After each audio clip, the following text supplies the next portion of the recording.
Kalau zikir jahar itu, pertama jumlahnya diusahakan lebih dari 165. Itu dari segi jumlahnya dulu.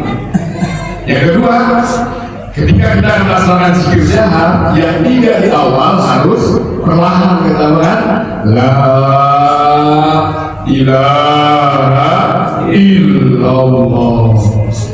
Di antara yang tiga itu, yang perlahan itu, yang pertama harus paling terasa. Apa itu? Harus paling terasa. Berarti yang mana tuh? Yang pertama la, ya harus paling terasa. Bahasa itu harus paling terasa. Jadi ternyata itu nggak asal gitu aja, harus sampai terasa. Ini menjelaskan ini dalam rangka apa tadi, supaya faedah tertamatan, supaya zikir kita itu betul-betul efektif mendekatkan diri kepada Allah. Ini kita udah lama kok nggak terasa Allah di dekatnya gitu ya. Oh mungkin zikir kita nih belum sesuai contoh tadi kan, masih pencol lah zikir dipakai gaya, belum sesuai pola, belum sesuai contoh. Nah jadi dari yang tiga itu, yang pertama harus yang paling terasa. Kan kita harus tahu ya, katanya perjalanan kata kalau zikir jahar itu, ya kita tarik dari bawah apa? Dari bawah udel kan, harus terasa 6 harokat.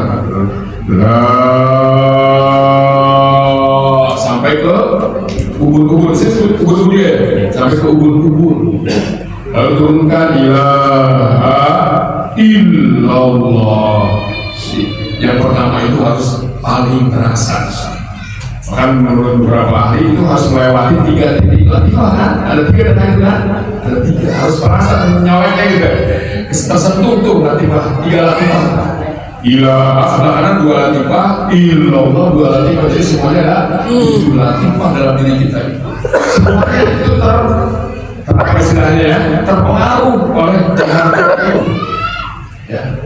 Kenapa juga kita harus mengutamakan yang pertama itu atau yang tengah tadi lah, kata Abah, karena yang merugikan diri kita, membahayakan diri kita, apalagi ya, membuat kita hidup penuh dengan kekecewaan, itu masuknya dalam diri itu lewat tengah.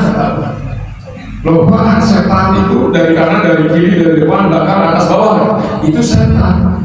Yang merugikan hidup kita, diri kita itu bukan hanya setan, banyak. Ya, tidak hanya dari setan yang merugikan kan. Kalau setan sendiri ya dari kanan, dari kiri. Tapi yang merugikan kita tidak hanya setan kan. Yang menghalangi makrifat saja ada 4. Setan, nafsu, dunia, manusia. 4 hal ini terus menghalangi kita untuk makrifat kepada Allah. Di antaranya yang 4 ini kemudian berpengaruh, merugikan kita, maksudnya itu lewat tengah dan apa kita. Ini bersifat tadinya sehingga kita tutup yang tengah itu dengan dengan baik, kita tutup supaya hal-hal yang merugikan tidak masuk ke dalam diri. Makanya di sini kita perlahan ya, insya Allah dari sekarang ya kita laksanakan dengan cara seperti para sahabat lakukan. Nah itu zikir jahar. Lalu kemudian harus tertib, jangan sampai tidak jelas huruf-hurufnya terdengar ilmu. Ajaran tetap harus terdengarnya kadang-kadang kalau rasa kita udah kopinya udah ngebut di dalam, memang terbawa dengan sendirinya. Tapi jangan sampai lepas kontrol, tetap harus sesuai. La ilaha illallah, la ilaha illallah, la ilaha illallah.